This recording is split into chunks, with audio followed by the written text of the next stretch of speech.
और आप में से लोग नीरज ब्रदर को जो हम लोगों के बीच में है आज, उनके पास भी अपनी गवाही है जो आज वो हम लोगों के साथ शेयर करेंगे और अपनी अच्छी बातों को जो परमेश्वर ने उन्हें सिखाया। और ये समय मैं भाई ब्रदर को जो कि हम लोगों से बड़े हैं और वो परमेश्वर के द्वारा बुलाए गए, परमेश्वर के द्वारा चुने गए, परमेश्वर को उन्होंने अपने जीवन में पहचाना और परमेश्वर को जानने के बाद उन्होंने बहुतों के जीवन में परमेश्वर को जानने में मदद किया। और आज परमेश्वर ने उनकी सहायता की है कि वो बहुतों के जीवन को परमेश्वर के नज़दीक आने में सहायता कर रहे हैं और हमेशा परमेश्वर का हौसला, परमेश्वर की अद्भुत बातें परमेश्वर उनके जीवन के द्वारा बहुतों तक पहुंचा रहा है।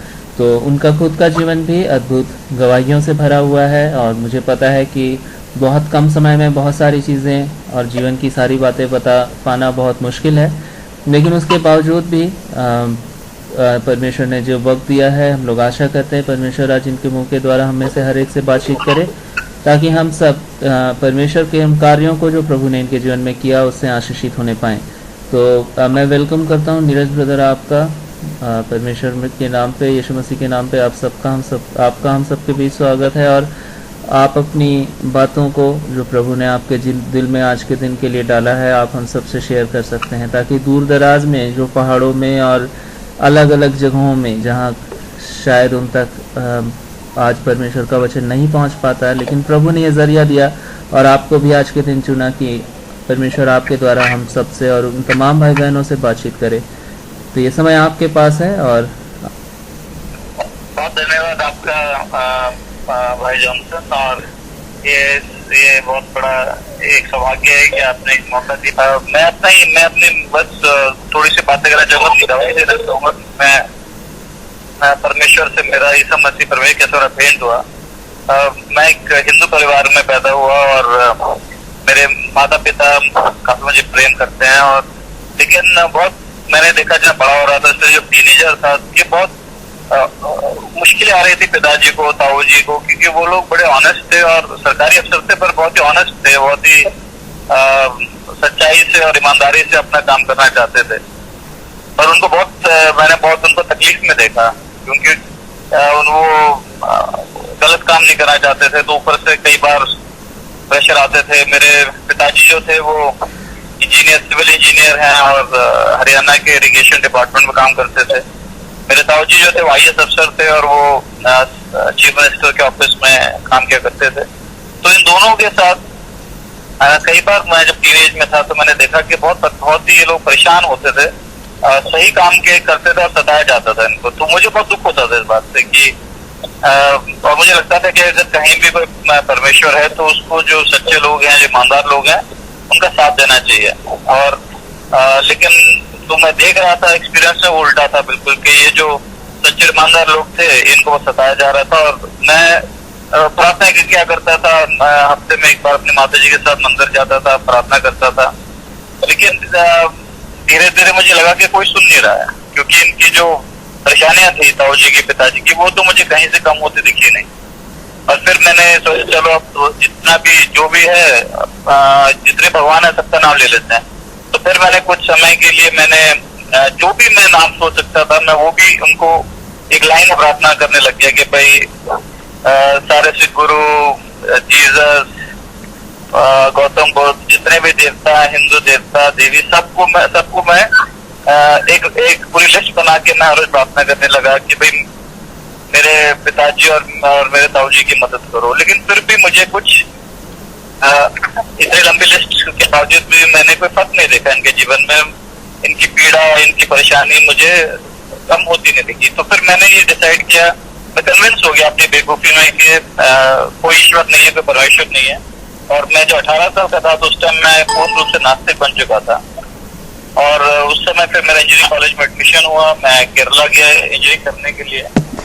और फिर मैंने ये भी सोचा कि अगर परमेश्वर नहीं है, जो मैं कन्विंस हो गया था, तो फिर लाइफ में क्या चीज जरूरी है, क्या इंपॉर्टेंट है। तो फिर मुझे ये समझ आया कि अगर सही में परमेश्वर नहीं है तो फिर तो सिर्फ पैसा और पावर, बस यही दो चीज जो इम्पोर्टेंट है, इसी चीज के मायने हैं। तो मैंने फिर स्टूडेंट पॉलिटिक्स ज्वाइन किया कॉलेज में, इंजीनियरिंग कॉलेज में। और कम्युनिस्ट पार्टी का जो स्टूडेंट विंग है वहाँ ज्वाइन किया, और जो मेरे माँ बाप ने मुझे अच्छे संस्कार देते थे तो मुझे इफेक्ट होने लगे जब स्टूडेंट विंग पॉलिटिक्स में मैं गया। और ज्वाइन इसलिए किया था क्योंकि ये जो उस पार्टी में होता था, तो आप फर्स्ट ईयर के होके भी आप फाइनल ईयर के इंसान को परेशान कर सकते थे, उसके ऊपर राज कर सकते थे, अधिकार चला था। मुझे लगा ये थोड़े पावरफुल लोग हैं, तो वो ज्वाइन किया। पर मैंने एक अजीब सी चीज मेरे साथ होने लगी कि कुछ महीने के बाद ही, केरला जाने के शायद 3-4 महीने बाद ही मेरे को एक मेंटल प्रॉब्लम शुरू हो गया। और मुझे समझ नहीं आ रहा था कि मैं इतना क्यों, ये जो मेंटल प्रॉब्लम है, ये जो मेरे दिमाग में जो वेदना है कैसे आई, कहाँ से, मुझे समझ नहीं आया। लेकिन उसके कारण मैं पढ़ाई नहीं कर पा रहा था, और मैं जो 12वीं में 85% लिए थे, वहाँ पे मैं फर्स्ट ईयर में एक सब्जेक्ट में फेल हुआ। और उसका मेन कारण ये मेंटल प्रॉब्लम थी, और मुझे समझ भी नहीं आ रहा था कि ये क्यों है, कहाँ से है, या क्या करूँ। और जब मैं फेल हुआ पहली बार में लाइफ में सब्जेक्ट में फर्स्ट ईयर में, तो मुझे लगा ना मैं मेंटल प्रॉब्लम सॉल्व कर पा रहा हूँ, इनके कारण बहुत परेशान रहता हूँ, पढ़ाई नहीं कर पा रहा ठीक से। मुझे लगा कि मुझे आत्महत्या करनी चाहिए। फिर मैं अपने हॉस्टल के सबसे ऊपर कई मंजिले बिल्डिंग थी, छत पे गया कूदने के लिए, लेकिन परमेश्वर धन्यवाद हो कि तब भी उन्होंने मुझे ऐसा नहीं करे थे, मेरे बस कूद नहीं पाया, गया सोचा कूदेंगे पर फिर वापस आ गया। और ऐसी परिस्थिति में मैं अपने घर जा रहा था, छुट्टियां थी वहाँ पे, ओणम की छुट्टियां होती हैं, तो मैं अपने 1 साल हो गया था, और मैं अपने घर जा रहा था, और केरला एक्सप्रेस पे, और केरला एक्सप्रेस का उस बार ये जो इंजन है वो पटरी से उतर गया। तो ये बहुत बड़ा चमत्कार था कि जो बोगी हैं खड़ी हुई हैं वो गिरी नहीं है, और तो ये चमत्कार बहुत बड़ा चमत्कार था। तो मैं कन्विंस हो गया था गॉड तो है, नहीं तो हम बहुत लकी हैं। तो मैं जब हाथ देखा और इतना बड़ा चमत्कार, तो मुझे लगा बहुत लकी। और मैं अंदर गया तो एक लेडी थी, 40 साल की महिला थी, जो हमारे कंपार्टमेंट में ट्रैवल कर रही थी। तो मैंने उनको कहा कि आंटी हम लोग बहुत लकी हैं, और वरना तो सब मर जाते हैं यहाँ पे। तो वो जो लेडी थी, उसने जो जवाब दिया, उसने मुझे बड़ा परेशान किया। उसने एकदम से पलट कर बोला कि हम लोग लकी नहीं है, जीवित परमेश्वर ईसा मसीह ने हम लोग को बचाया है। तो और उस कॉन्फिडेंस से बोला उसने, उस कन्विक्शन से बोला कि मतलब मुझे बहुत गुस्सा है, क्योंकि मैं तो नास्तिक बन चुका था। तो मैंने कहा आंटी ये जीसस कुछ नहीं है, कोई परमेश्वर नहीं होता, सिर्फ लक है जिसके कारण हम लोग बच गए। पर एक मजेदार बात ये थी कि हम सब डरे हुए थे, लेकिन ये जो महिला थी, ईसा मसीह में विश्वास जो महिला थी, इसके ऊपर कोई डर नहीं था, कि मुझे आंखों में कोई डर नहीं लगा। तो ये भी चीज मुझे बहुत परेशान कर रही थी कि अरे मैं आदमी होकर डर रहा हूँ, अरे महिला होकर बिल्कुल नहीं डरी हुई है। तो ये चीज मुझे थोड़ा परेशान कर रही थी। और सबसे बड़ी तो मुझे यही इरिटेशन हो रही थी कि भाई जब कोई परमेश्वर तो है नहीं, ये क्यों मतलब ऐसे बात करे। तो मैंने कहा कि फिर मैंने वही अपना जो दिल की जो पीड़ा थी मैंने उनके सामने रखी। मैंने कहा आंटी अगर आपके ईसा मसीह शक्तिशाली है, जीवित परमेश्वर है, तो आप मुझे ये बताएं जो अच्छे लोग हैं, ईमानदार लोग हैं, वो इतने सफर क्यों कर रहे हैं, उनके जीवन में इतनी मुश्किल क्यों है, और जो करप्ट है और दुष्ट है और गलत काम करता है, जितने हमारे जो ज्यादातर जो पॉलिटिशियन हैं जो इतने गलत काम करते हैं, दुष्ट हैं, बिजनेसमैन है, सब इतने अमीर हैं, इतना करते पैसे कमाते, इतने अच्छा जीवन जीते हैं, तो आपका ईसा मसीह क्या कर रहे हैं, वो कहाँ है।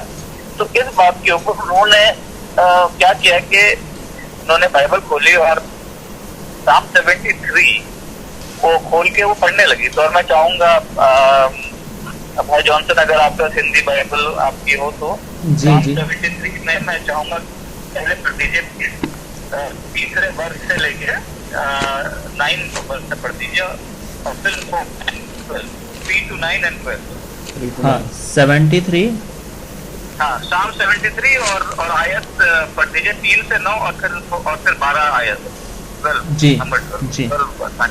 हाँ ये भजन संगीता और उसका 73 अध्याय 73 अध्याय और उसके 3 से लेकर 9 वचन तक है, और उसके बाद 12वें वचन में तो यहाँ ऐसा लिखा है, वे मानो स्वर्ग में बैठे हुए बोलते हैं और वे पृथ्वी में बोलते फिरते हैं, इसलिए उसकी प्रजा इधर लौट आएगी और उनको भरे हुए verse 3 सॉरी ओके 3 to 9 अच्छा हाँ, यहाँ इस तरह से है, क्योंकि जब मैं दुष्टों का कुशल देखता था तब उन घमंडियों के विषय डाह करता था, क्योंकि उनकी मृत्यु में वेदनाएं नहीं होती, परंतु उनका बल अटूट रहता है।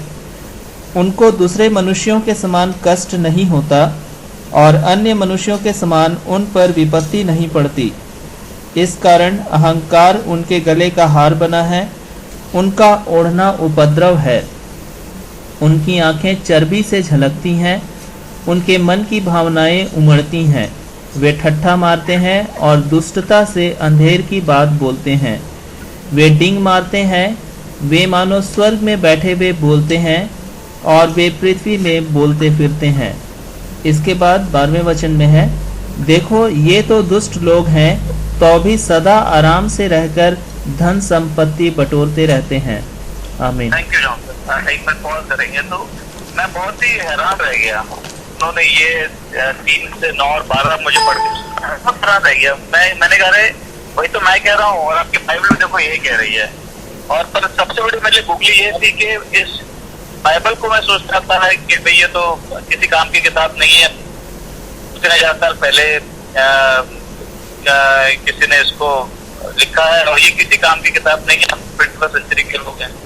तो जब ये इस बाइबल में से उन्होंने जब ये पढ़ा तो मुझे बहुत ही आश्चर्य हुआ और मुझे लगा कि इस बाइबल में ऐसा आदमी है जो मेरी पीड़ा मुझसे बेहतर व्यक्त कर रहा है।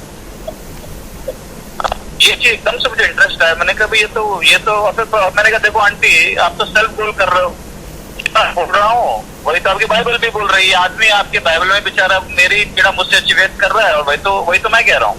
तो उन्होंने बोला बेटे अभी आपने सिर्फ 1 से 12 सुना और अब मैं आपको सुनाऊंगी 16 से 20 और फिर आपको थोड़ा कुछ ऐसी चीज समझ आएगी जो शायद आपने कभी पहले सोचा नहीं। तो अब मैं चाहता हूँ पढ़ दीजिए 16 से 20। जी, भजन संहिता 16 से 20 यहाँ इस तरह से लिखा है, जब मैं सोचने लगा कि इसे मैं कैसे समझूं तो यह मेरी दृष्टि में अति कठिन समस्या थी, जब तक कि मैं ईश्वर के पवित्र स्थान में जाकर उन लोगों के परिणाम को ना सोचा। निश्चय तो उन्हें फिसलने वाले स्थानों में रखता है और गिराकर सत्यानाश कर देता है। आहा, वे क्षण भर में कैसे उजड़ गए हैं, वे मिट गए, वे घबराते घबराते नष्ट हो गए हैं। जैसे जागने हारा स्वप्न को तुच्छ जानता है, वैसे ही हे प्रभु जब तू उठेगा तब उनको छाया सा समझकर तुच्छ जानेगा। आमीन। तो जब उन्होंने ये वाले वर्ष पढ़ के सुनाए तो पहली बार मुझे ऐसा लगा जैसे मेरे दिल को कोई जवाब मिला। मैं भी इस भजन संहिता भजनकार की तरह या इन चीजों पे 16 वर्ष को अगर हम देखें जो मैं सोचता था तो मैं बहुत परेशान होता था और मुझे कभी कोई जवाब नहीं मिला इसका। लेकिन जब इस आंटी ने 16 से 20 पढ़ के सुनाया तो पहली बार मुझे ऐसा लगा जैसे मुझे कोई जवाब मिला और मेरे को इसकी शांति महसूस जो मैंने आज तक महसूस नहीं की। और मुझे बड़ा चंबा हुआ कि कमाल हो गया, ये ऐसी किताब जिसको मैं बिल्कुल ही यूजलेस समझता था क्योंकि पुरानी सी है, कहाँ कितने 1000 साल पुरानी है, हम तो के लोग हैं। जब इस किताब में एक ऐसे व्यक्ति ने कि मैंने परमेश्वर के साथ बात करते सुना और वो मेरे दिल की सबसे बड़ी पीड़ा थी उसी को वो व्यक्त कर रहा था और मुझसे अच्छा व्यक्त कर रहा था। और जब वो परमेश्वर की उपस्थिति में गया और जब उसको उपस्थिति परमेश्वर ने शैतान का चश्मा हटा के अपना चश्मा उसको जब लगाया तो जो उसने देखा और जो वहां से यहाँ वो शेयर करता है 16 से 20 में, वो परमेश्वर ने मेरे दिल से बात की। मुझे पहली बार ऐसा लगा जैसे इसे अच्छा और सच्चाई से चलना और परमेश्वर है और उसका बात और अगर आदमी सच्चाई से चले, ईमानदारी से चले, भय में चले तो भला है उसमें, और अगर गलत से दुष्टों की तरह जिए तो ये तो बड़ा सीरियस पनिशमेंट है। तो पहली बार ऐसा लगा जैसे कोई जवाब मेरे दिल को मिला। लेकिन फिर भी मैं इतनी जल्दी ये आंटी को दिखाना नहीं चाहता था कि मुझे बड़ा अच्छा लगा जवाब आपकी बाइबल का। इस तरह में मुझे बहुत शांति महसूस हुई पहली बार जीवन में। और जो मेरे को मेंटल प्रॉब्लम सताती रहती थी, जब तक ये आंटी बाइबल पढ़ रही थी मुझे बिल्कुल कोई मेंटल प्रॉब्लम नहीं सता रही थी उस टाइम पे। तो उसके बाद उन्होंने कहा कि आपको कोल्लम आना चाहिए, आप कोल्लम में पढ़ते हो, हम भी इत्तेफाक से कोल्लम में ही हमारा चर्च है, तो आप एक बार जरूर आना। तो मुझे लगा कि भाई बड़ा अच्छा लगा इनसे बात करके शाम दूसरी। पर फिर मेरे दिमाग में ये थॉट डाली कि देखो अभी तो तुम सिर्फ 19 साल के हो और कहाँ इनके चक्कर में पड़ रहे हो, और जो ज्यादा इस से क्लोज होता है वो तो फिर फादर बन जाता है या नन बन जाता है, और तुम्हें तो फुटबॉल बहुत पसंद है, तुम तो शादी भी करना चाहते हो, तो ये वो तो शादी भी नहीं करने देंगे और फुटबॉल भी नहीं खेल सकोगे, बहुत ही एक बन हो जाएगा, तभी कहाँ चक्कर में पड़ रहे हो तुम। तो मेरे दिमाग में ये थॉट बहुत आई जब मैंने इस आंटी को बाय बोली। उन्होंने मुझे एक एड्रेस भी लिख के दिया कि भाई ये हम लोग इस एड्रेस पे मिलते हैं आपको। और उस टाइम वो एक छोटा सा चर्च था, वो एक घर में मिला करते थे, नया चर्च प्लांट था। तो बस ये चीजें इन्हीं थॉट से कारण मैंने सोचा नहीं मैं नहीं जाऊंगा वहाँ पे। आई एम वेरी यंग, बहुत 19 साल का हूँ, कहाँ इन लोगों के चक्कर में पड़ गया तो फादर न बन जाऊं, तो नहीं ये सब तो खतरनाक काम है, अभी इस उम्र में बुढ़ापे में सोचेंगे। तो मैंने इग्नोर किया। लेकिन जब मैं कुछ दिनों के बाद जब मैं घर गया वापस आया, मेरे दिमाग में एक थॉट बहुत जोर से लगी, और अब मुझे यकीन है वो परमेश्वर की मर्जी थी, परमेश्वर की करना थी। मेरे दिमाग में ये आया कि देखो अगर ईसा मसीह प्रभु है, जीवित प्रभु है, तो वो और कुछ नहीं तो मेरी मेंटल प्रॉब्लम जो है जिसके कारण मैं ठीक से पढ़ाई नहीं कर पा रहा हूँ उसको तो ठीक कर ही सकता है। तो एक बार चेक करना चाहिए कि क्या ये समझे सही में जीवित प्रभु है क्या। तो मैं बिल्कुल एक सेल्फिश अपने सेल्फिश रीजन के कारण मैं गया ढूंढा, लेकिन मैंने कागज भी फाड़ दिया था। फिर भी परमेश्वर का धन्यवाद हो कि मुझे एड्रेस नहीं आता, मुझे आंटी का नाम याद था जिनके घर मिलते थे और जगह याद थी। तो आंटी का नाम तो सोमम जी वर्गीस और जगह थी पट्टाताना। और मुझे नहीं पता था पट्टाताना बहुत बड़ी जगह है। मैं पट्टाताना पहुंच गया, वहां पे तो बहुत सारे घर थे और मैं पागलों की तरह बेल बजा बजा के हर घर में पूछ रहा था कि क्या सोम जी वर्गीस के घर है। तो लोग पूछते थे भाई सोम वर्गीस तो ठीक है एड्रेस बताओ, मुझे एड्रेस नहीं पता पट्टाताना में। तो मुझे काफी लोगों ने डांटा गाली वाली भी दी, लेकिन मुझे परमेश्वर धन्यवाद। मैंने मेरे मन ठान लिया था कि एक बार मैं जरूर चर्च अटेंड करूंगा और मैं एक बार चेक करूंगा क्या क्या ईसा मसीह में जीवित करूंगा। तो जब मैं ऐसे बेल बजाते एक घर पहुंचा जहाँ पे कुछ ईसा मसीह के गाने चलते थे, इंग्लिश गाने चलते थे। तो मैंने फिर बेल बजाई तो एक लेडी बाहर आई, और वो लेडी नहीं थी जो मुझे ट्रेन पे मिली थी, लेकिन उन्होंने मुझे देखते ही बोला कि welcome Neeraj, we were expecting you and we had been praying for you. जब से सूजन ने हमें बताया 2 हफ्ते पहले कि आपको ट्रेन में मिली, उसने आपसे बात की, तब से हम लोग सब प्रार्थना कर रहे थे आपके लिए कि परमेश्वर आपको हमारे पास लेके आए। तो मुझे बहुत ही अच्छा हुआ क्योंकि उस टाइम तो मुझे पता ध्यान तो आंटी में फोटो तो खींची नहीं थी उस टाइम में। ऐसे फोन तो होते नहीं थे स्मार्टफोन जो आज के डेट में है। ये बात है तकरीबन 1994 की, 94 की बात है ये। तो मैं बहुत हैरान था कि भाई कभी देखा नहीं, और देखते उसने मुझे वो फर्स्ट वाइफ देखते बोला कि नीरज आप नीरज हो ना, और हम बहुत खुश हैं आपको देख के, और हम लोग प्रार्थना करें 2 हफ्ते से आपके लिए कि परमेश्वर आपको हमारे यहाँ लेके आए। फिर मैं अंदर गया, मैं थोड़ा डिसअपॉइंट हुआ क्योंकि वो जो आंटी थी सूजन वो उस दिन आई नहीं थी। तो फिर भी सोचा चलो आ गए हैं तो बैठते हैं यहाँ पे। और मजेदार बात ये हुई कि आंटी नहीं थी, लेकिन ये लोग जब आराधना कर रहे थे मुझे समझ नहीं आ रहा था, ऐसा एटमोस्फेयर मैंने कभी पहले देखा नहीं।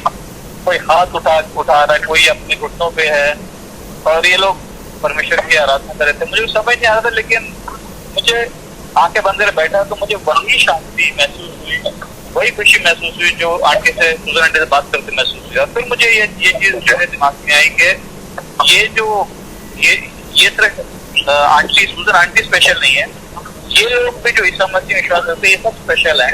और इनके बीच में मुझे वही शांति महसूस हुई, खुशी महसूस हुई जो आंटी के साथ मुझे बात करके हुई थी। तो फिर मुझे बड़ा अच्छा लगने लगा, मैं वहां पे जाने लगा कि जब भी मैं लोगों के साथ होता था, बाइबल सुनता था, आराधना सुनता था, करता था, तो जो मेंटल प्रॉब्लम थी मेरी वो मुझे परेशान नहीं करती थी। लेकिन एक दिन एक प्रचारक आया और उन्होंने बोला कि Jesus is the only way, the truth and the life. ईसा मसीह जो है वही सिर्फ एक मार्ग है, सत्य है, जीवन है, वही है। और उसने थोड़ा हिंदू देवी देवताओं के बारे में कुछ ऐसी बातें कही जो मैं फोन पे भी नहीं बोलना चाहूंगा। तो मुझे बड़ा बुरा लगा, और मैंने पास्टर से कहा कि आप कैसे कैसे लोगों को प्रचार करने देते हो, मुझे तो बहुत दुख हो रहा है, और मैं आज के बाद आपके यहाँ चर्च में नहीं आऊंगा। और फिर मुझे लगा कि यार ये तो गड़बड़ काम है, मेरे लिए ईसा मसीह रास्ता हो सकता है, पर ये कहना कि सारे दुनिया के लिए फिर ईसा मसीह रास्ता है, ये तो गलत है। क्या मेरे पिता, मेरे दादा क्या सब बहुत मूर्ख थे क्या, जो एक क्या भटके हुए हैं सब, सारे रिश्तेदार और हमारी सारी पीढ़ियां इतनी भटकी हुई थी क्या, ये गलत परमेश्वर को, गलत देव देवता को पूजा कर रहे थे। तो मुझे लगा मैं पढ़ूंगा, ये सब मुझे इन्वेस्टिगेट करना पड़ेगा। तो फिर मैंने पहली बार ढंग से गीता पढ़ी, मैंने कुरान पढ़ी, और मैंने सोचा मैं इन्वेस्टिगेट करूंगा कि भाई मेरे लिए ईसा मसीह रास्ता हो सकता है। लेकिन मेरे जो अच्छे दोस्त हैं, तो केरला में, कोल्लम में, मेरे कॉलेज में बहुत सारे मुसलमान थे, मुझे काफी अच्छे वेल बिहेव लड़के थे, काफी अच्छे ह्यूमन बींग थे। तो मुझे यकीन था कि देखो मेरे ईसा मसीह रास्ता हो सकते हैं, और मेरे अच्छे जो वेल बिहेव दोस्त हैं मुसलमान के लिए, उनका अल्लाह ठीक है। मेरे पिताजी भी कभी कोई गलत काम नहीं करते थे, और बेचारे वो तो स्वभाव में थे अच्छे अपने ऑनेस्टी के कारण, तो उनका जो क्वेश्चन है वो भी सही है, उनके वास्ते ठीक है। तो मैं इस चीज को सोच रहा था उस समय, फिर मैंने इन्वेस्टिगेट किया, मैंने सारे ग्रंथ पढ़े, और एक ग्रंथ पढ़ते पढ़ते क्लैरिटी की बजाय मैं बहुत बीमार हो गया। मुझे लग रहा था कि मैं ये सब पढ़ के मैं ये कंक्लूजन पे आना आपको और दृढ़ करना चाहता था कि इंसान कई तरीके से जिसने सृष्टि बनाई उसके बाद जा सकता है, और शायद मेरे लिए ईसा मसीह रास्ता था। तो यही कंक्लूजन मैं चाहता था कि मुझे मिले सब ग्रंथ पढ़ के। मैंने पढ़े और मैं बहुत बीमार हो गया, क्लैरिटी तो नहीं आई, लेकिन मैं बहुत बीमार हो गया, और मैं उसमें 30 साल का था।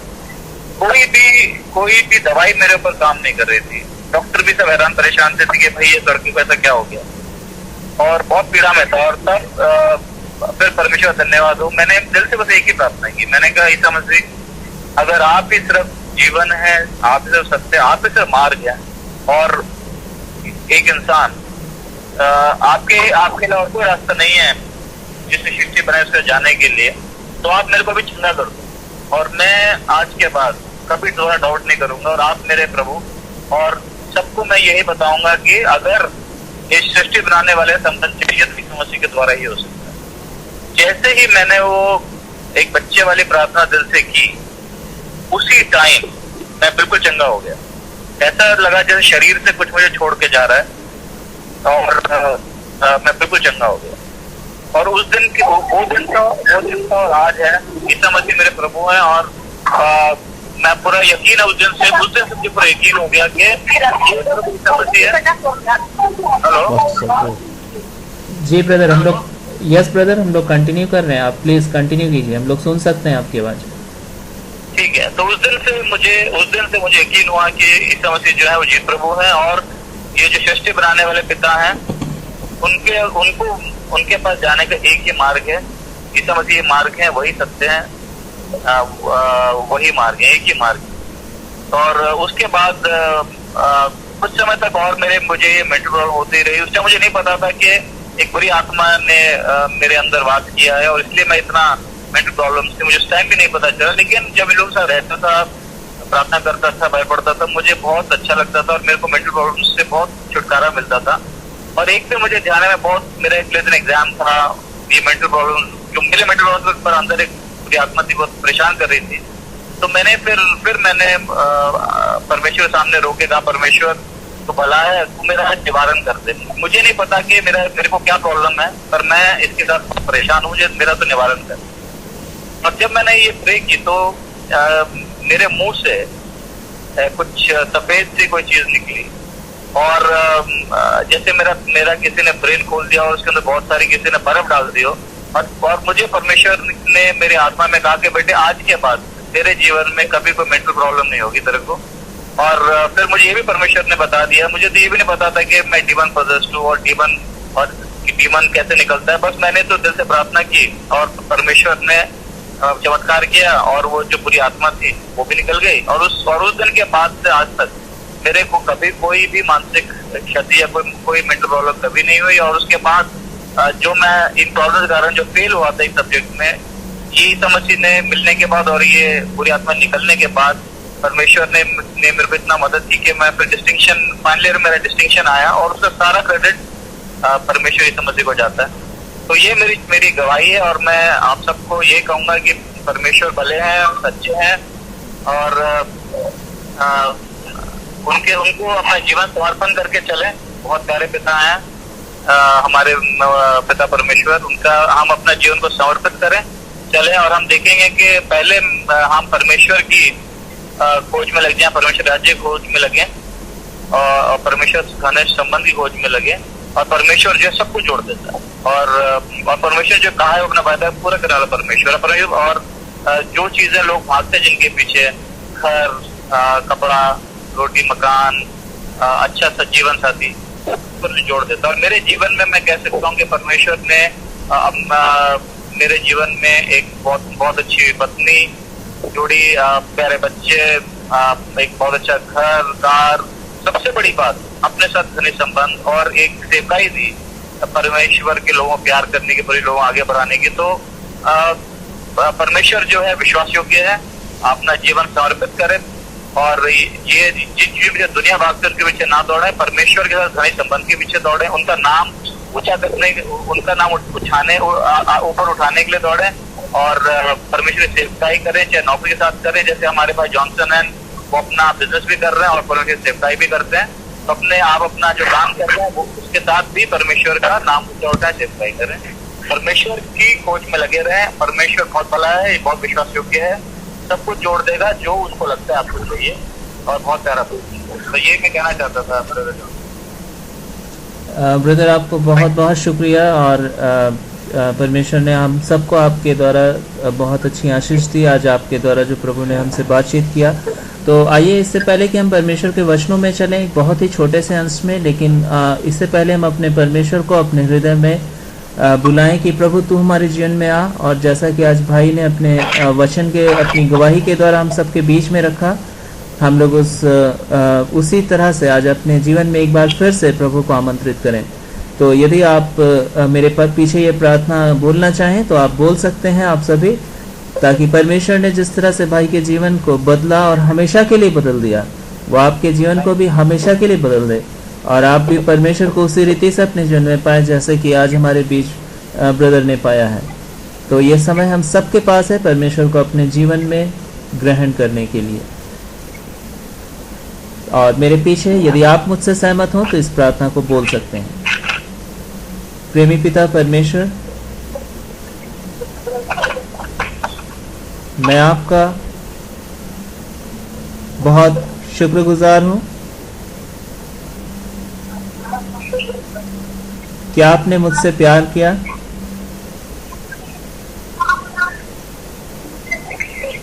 और मेरे लिए आप इस पृथ्वी पर आए ताकि मेरी जिंदगी में आप मदद कर सकें। प्रभु यीशु,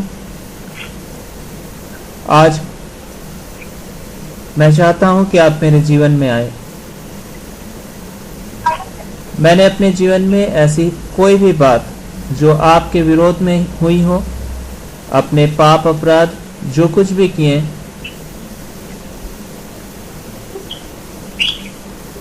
उसे आपके सामने मान लेता हूं।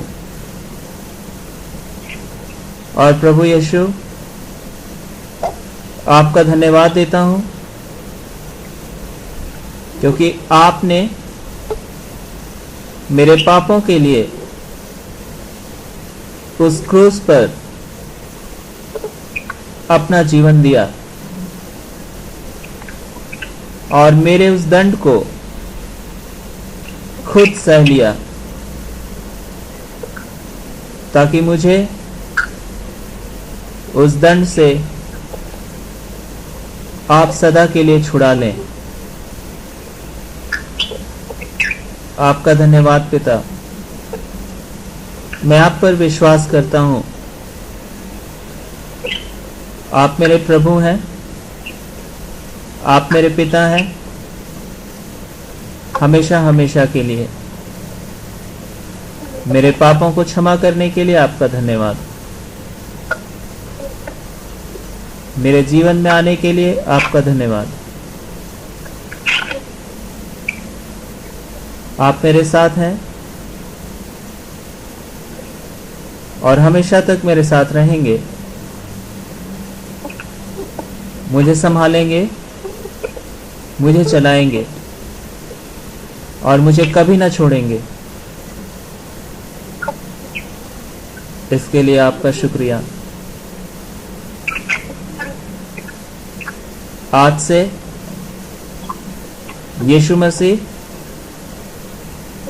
केवल आप मेरे प्रभु, मेरे बचाने वाले और मेरे परमेश्वर हैं। यीशु के नाम से आमीन।